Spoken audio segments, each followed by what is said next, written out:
ভোর 4টার সময় ট্রেনে উঠে গুয়াহাটি পৌঁছাতে পৌঁছাতে প্রায় দুপুর 2টা 3টা হয়ে গেছিলো। তারপর হোটেলে এসে গেছি। হোটেলটা অলরেডি বুক করাই ছিল। হোটেলটা ছিল আমাদের দি অ্যাপোলো গ্র্যান্ড।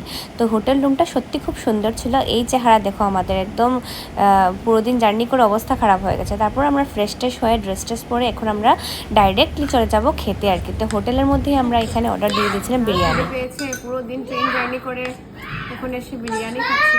মানে এত খিদে পেয়েছে, এখন বেজে গেছে প্রায় 4টাই বেজে যাচ্ছে। পুরো দিনের উপাস, কালকে রাত্রেবেলা ট্রেনে উঠেছি। আমি বিরিয়ানি খাচ্ছি, ভালো বানিয়েছে গো। আমাদের ট্রেনটা অনেক লেটে পৌঁছানোর জন্য আমরা কামাখ্যা মন্দিরটা দর্শন করতে পারলাম না।